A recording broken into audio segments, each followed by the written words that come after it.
Hello friends, कैसे हैं आप। स्वागत है आप सभी का आपके अपने यूट्यूब चैनल पर। तो जैसा कि हमने सेवन्थ क्लास के इतिहास की बुक जो है वो शुरू कर रखी है और उसके अंतर्गत हमारा सेकंड चैप्टर चल रहा है नए राज्य और उनके साम्राज्य। नए राजा और उनके साम्राज्य। तो यहाँ पर आज हम देखते हैं कि जो नए राजा थे वो विभिन्न प्रकार का जो दान अनुदान दिया करते थे। वो भूमि के अलावा जो पुजारी लोग होते थे, जो ब्राह्मण लोग होते थे, या जो चारण या भाट लोग होते थे, उनकी सेवा करने वाले लोगों को क्या क्या दान में देते थे। तो यहाँ पर देखिए, यह चोलों के द्वारा दिए गए एक भूमि अनुदान के तमिल भाग का एक अंश है। यहाँ पर देखिए क्या बताया जा रहा है। हमने मिट्टी की मेड़े बनाकर, यानी भूमि की पहचान करने के लिए कि कौन सी भूमि उनको दान में दी गई है, अपनी भूमि की पहचान करने के लिए क्या क्या करें। हमने मिट्टी की मेड़े बनाकर साथ ही कांटेदार झाड़ियाँ लगाकर भूमि की सीमाओं को चिन्हित कर दिया है, यानी अपनी भूमि की पहचान की है। इस भूमि पर ये चीज़ें हैं, क्या क्या है वहाँ पर देखिए। फलदार वृक्ष हैं, पानी, भूमि, बगीचे और फल उद्यान, पेड़, कुएं, खुली जगह, चरागाह, एक गांव, बॉम्बे, चबूतरे, नहरें, खाइयाँ, नदियाँ, दलदली ज़मीन, हौज़, अन्नागार, मछलियों के तालाब हैं, मधुमक्खियों के छत्ते और गहरी झीलें। ये तमाम चीज़ें जो हैं उस ज़मीन पर जो दान में दी गई, उस ज़मीन पर ये इन लोगों के हिस्से में है, जिसे यह भूमि मिलती है। यानी जिस भी व्यक्ति को ये भूमि मिली है वह इससे कर वसूल कर सकता है, यानी उससे अपना जो कर वसूली का कार्य है वो वहाँ से करेगा। वह न्याय अधिकारियों द्वारा जुर्माने के तौर पर लगाए गए कर वसूल सकता है। पान के पत्तों पर लगने वाला कर, बुने हुए कपड़े पर लगने वाला कर, साथ ही वाहनों पर लगने वाला कर वसूल सकता है। वहीं पक्की ईंटों के बने ऊपरी माले पर बड़े कमरे बनवा सकता है, बड़े और छोटे कुएं खुदवा सकता है, पेड़ और कांटेदार झाड़ियाँ लगवा सकता है, ज़रूरी हो तो सिंचाई के लिए नहर भी बनवा सकता है। उसे यह सुनिश्चित करना चाहिए कि पानी बर्बाद ना हो और तटबंधों का निर्माण हो।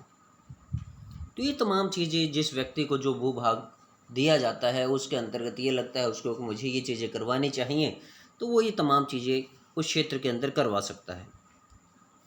लेख में सिंचाई के जितने संभव स्रोत का उल्लेख है उनकी यहाँ पर सूची बनाइए, विचार विमर्श कीजिए और इनका कैसे इस्तेमाल होता था इस पर चर्चा कीजिए।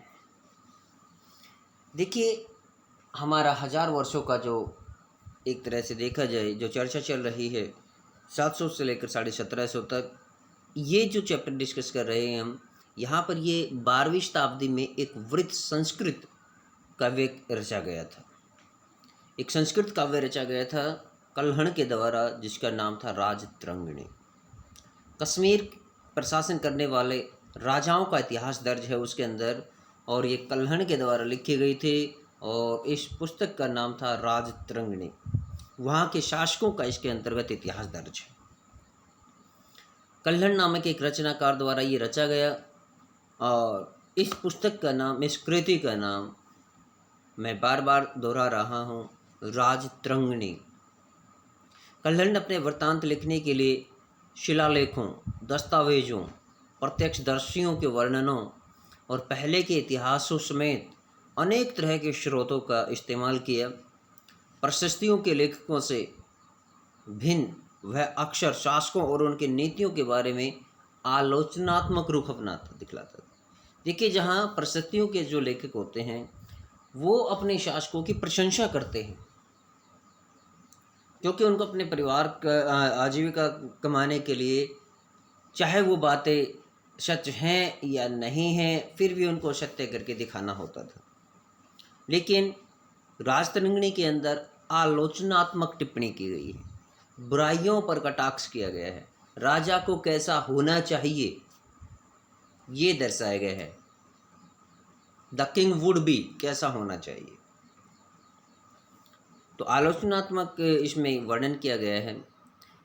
इसलिए 12वीं सदी के लिए यह एक असाधारण ग्रंथ था, क्योंकि उस समय तक लेखक हिम्मत नहीं कर पाते थे कि वो राजा की आलोचना करें। लेकिन ये बुक कल्हण के द्वारा जो लिखी गई, इसमें उस समय के राजतंत्र के ऊपर कटाक्ष किया गया है, कैसा होना चाहिए राजा को, ये सब बातें उसके अंदर वर्णन की गई है। अब यहाँ पर देखिए धन को एकत्रित कैसे किया जाता था। आपने महाभारत का देखी है, महाभारत के अंदर भी आपने देखा है कि किस प्रकार से गायों के लिए युद्ध हुआ करते थे। पहले संपत्ति क्या होती थी? संपत्ति होती थी जमीन हो गई या गौएं हो गई। गौओं को किसी भी साम्राज्य की संपत्ति माना जाता था। तो धन के लिए युद्ध होते थे, कहने का तात्पर्य ये है, धन के लिए युद्ध होते थे। और आज भी जैसा कि है, धन के लिए लोग, इवन भाई भाई का नहीं है। तो ऐसे में जो धन के लिए युद्ध होते थे उस समय में, वो किस प्रकार का क्या चलन था। देखिए, आपने यह गौर किया होगा कि इनमें से प्रत्येक शासक राजवंश का आधार कोई क्षेत्र विशेष था। किसी क्षेत्र विशेष में कोई राजवंश रहता था। जैसे अपने पटना गया के आसपास का जो एरिया है, यहाँ पर मगध का शासन चलता था। दिल्ली के आसपास वाला जो एरिया है, यहाँ पर इंद्रप्रस्थ हुआ करते थे। शूरसेन, इससे ऊपर चले जाएं तो शूरसेन होता था। तक्षशिला आपके इधर यदि पाकिस्तान वाले एरिया में चले जाएं तो तक्षशिला हुआ करता था, मुल्तान होता था। तो इसी प्रकार से जो है क्षेत्र विशेष के अंदर किसी राजा का शासन चलता था। वे दूसरे क्षेत्रों पर भी नियंत्रण करने का प्रयास करते थे युद्धों के द्वारा। युद्धों के जरिए ये दूसरे क्षेत्रों पर शासन करने का, अपने अधिकार क्षेत्र में लेने का भी प्रयास किया करते थे। ऐसा ही यहाँ पर हमारा एक क्षेत्र आएगा कन्नौज। कन्नौज क्योंकि बहुत ही समृद्धशाली क्षेत्र था और इसको हर राजा ये चाहता था कि वो उसके क्षेत्र अधिकार के अंदर आ जाए। तो एक विशेष रूप से वांछनीय क्षेत्र था गंगा घाटी में कन्नौज। ये कन्नौज नगर उस समय बहुत ही समृद्धशाली नगर हुआ करता था। यहाँ पर बहुत अधिक टैक्स वसूला जाता था किसानों से। इस पर गुर्जर प्रतिहार, राष्ट्रकूट और पाल वंशों के शासक सदियों तक कन्नौज के ऊपर नियंत्रण को लेकर आपस में लड़ते रहे। काफ़ी वर्षों तक त्रिपक्षीय संघर्ष चला। चूँकि इस लंबी लड़ाई में 3 पक्ष थे, इसलिए इतिहासकारों ने प्राय इसकी चर्चा त्रिपक्षीय संघर्ष के रूप में की। पाल जो कि आपके इधर बंगाल बिहार वाले क्षेत्र के अंदर थे, गुर्जर प्रतिहार जो आपका राजस्थान वाला एरिया, मध्य प्रदेश के ऊपरी जो क्षेत्र होते, उत्तरी क्षेत्र है, यहाँ के क्षेत्र थे। इधर कर्नाटक साइड में आपके जो राष्ट्रकूट लोग रहते थे, जिनके बीच ये संघर्ष चलता था।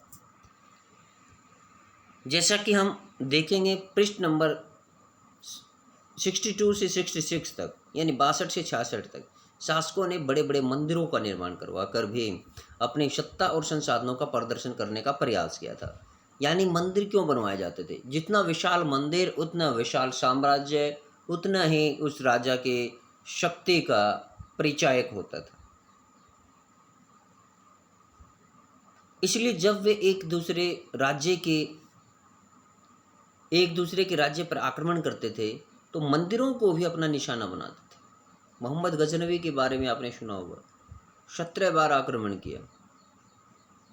सोमनाथ के मंदिर पर आक्रमण किया, कितनी बार मंदिरों को लूटा था।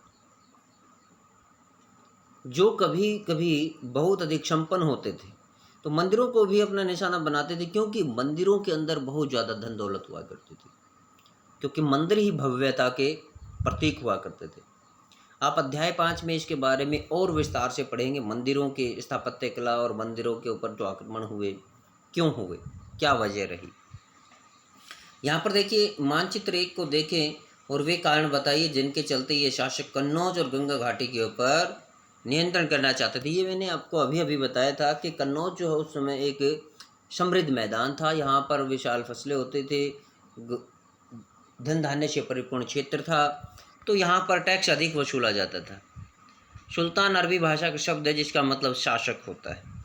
तो यहाँ पर देखिए अफ़गानिस्तान के शासक गजनी का सुल्तान महमूद ऐसे शासकों में सबसे प्रसिद्ध शासक है मंदिरों को तोड़ने वाले में, आक्रमण करने वालों में।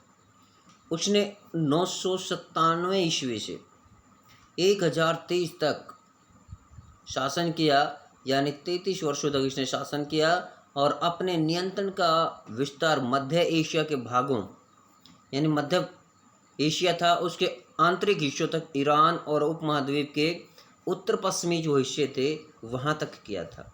यानी सिंध हो गया, मुल्तान हो गया, इधर इसने आक्रमण किया, पंजाब वाला एरिया इधर। वह लगभग हर साल उपमहाद्वीप पर हमला किया करता था।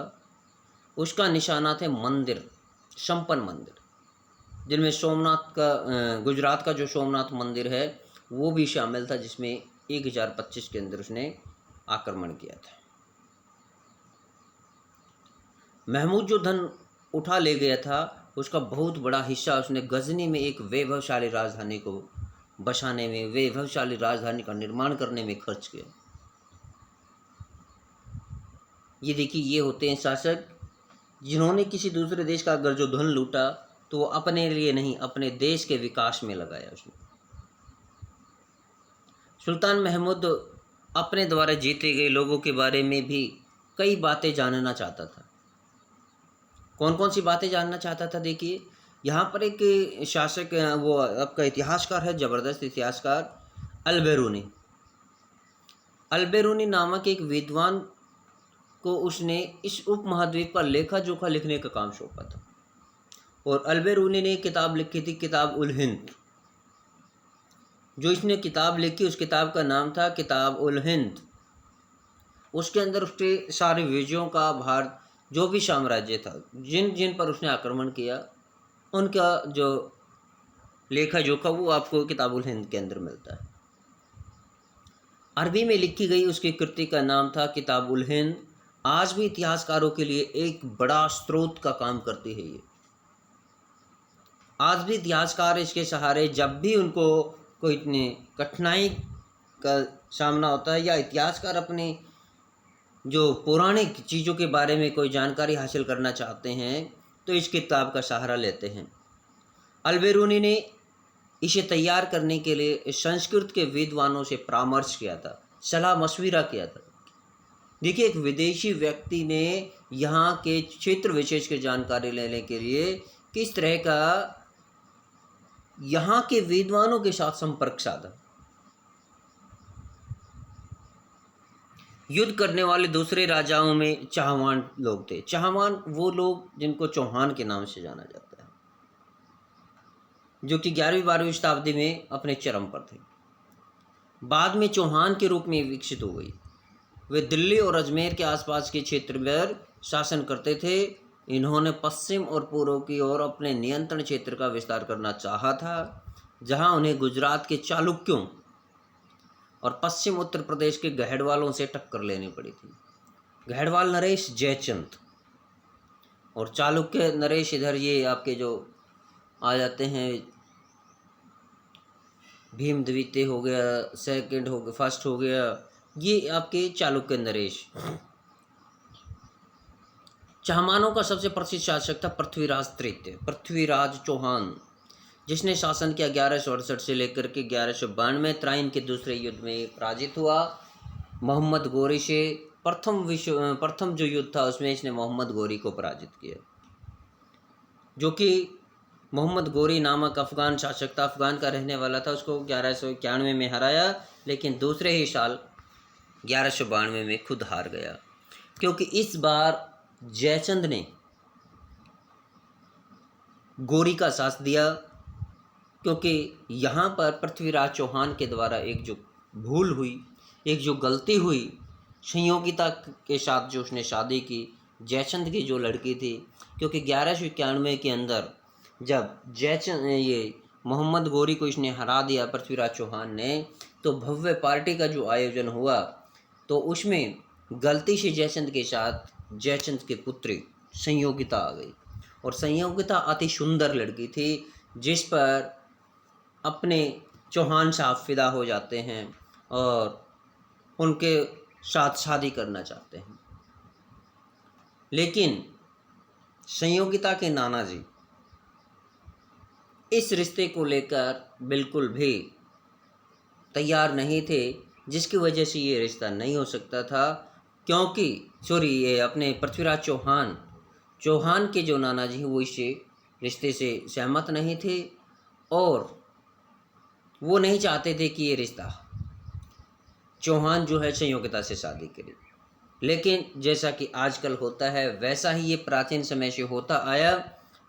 चौहान साहब उस संयोगिता को लेकर के भाग गए। ऐसे में आग बबूला जयचंद ने मोहम्मद गोरी को इनवाइट किया और जिस तरह से जैसे तैसे करके पृथ्वीराज चौहान को, क्योंकि पृथ्वीराज चौहान तो ऐशो आराम में डूबा हुआ था, उधर मोहम्मद गोरी युद्ध की तैयारी में जुटा हुआ था। और आते ही द्वितीय जो आपका त्राइन का युद्ध हुआ उसके अंदर मोहम्मद गोरी ने पृथ्वीराज चौहान को हरा दिया। और ये इतिहास में हमारे कहा जाता है, एक लोकोक्ति भी है कि भारत में जयचंदों की कमी नहीं है। पृथ्वीराज चौहान इतना ज़बरदस्त तीरंदाज था, इतना ज़बरदस्त शासक था कि इसको ये शब्द भेदी बाण का चलाने वाला व्यक्ति था। आवाज़ के ऊपर तीर चलाता था, जिधर से आवाज़ आई उधर ही तीर से शिकार करता था ये। लेकिन विनाशकालीन विपरीत बुद्धि, वही कहावत पृथ्वीराज चौहान पर भी लागू हुई। तो यहाँ पर देखिए यह चोल राज्य नज़दीक से एक नज़र में देखिए, यहाँ पर नर्मदा, ताप्ती, ये गोदावरी है, ये चालुक्य विक्रमादित्य के जो चतुर्थ शिष्ट हैं के अंतर्गत का राज्य है। ये कल्याणी के चालुक्य इनको बोला जाता है। नीचे आपका कदम्ब है, ये बादामी के चालुक्य आ जाते हैं आपके कर्नाटक वाले साइड वाले। इधर देखिए काकतीय वंश दे रखा है, दक्षिण का कलिंग दे रखा है। इधर ये वैंगी के चालुक्य, ये चालुक्य आपके 3 होते हैं। एक कल्याणी के चालुक्य हैं आपके जो आपके महाराष्ट्र वाले एरिया के अंदर ऊपर और कर्नाटक और केरला साइड में जो हैं ये आपके बादामी के चालुक्य, और इधर आपके आंध्र प्रदेश वाले जो हैं ये वैंगी के चालुक्य हैं। ये इधर वनवासी, ये तुंगभद्रा नदी वाला जो क्षेत्र है, नोलाम वादी, गंगा वादी, ये चोल आ गए। इधर ये कोची आ गए अपना, गंगई कोंड चोलपुरम जो राजेंद्र चोल प्रथम थे उनके अधीन, उरैयूर, तंजावुर, मदुरई और पांड्यान, चोल, चेर, पांडे, ये नीचे वाले जो शासक हैं आपको रेड में जो दिख रही हैं ये परिवर्तनशील सीमाएं हैं। राजा जी ये आपकी डॉटेड जो दिखाई दे रही हैं ये सीमाएं परिवर्तित होती रहती थी, जैसे जिस राजा का जो हाथ लगता था, जैसे जैसे वो अपने क्षेत्र विस्तार करते थे उस प्रकार से इनका विस्तार होता चला जाता था। तो आज के लिए वीडियो में हम इतना ही डिस्कस करते हैं। नेक्स्ट वीडियो के अंदर हम डिस्कस करेंगे उरैयूर से तंजावुर तक का जो चोल्स है, चोलों का हम शासन डिस्कस करेंगे। तो आज के लिए इतना ही। Thank you, have a nice day.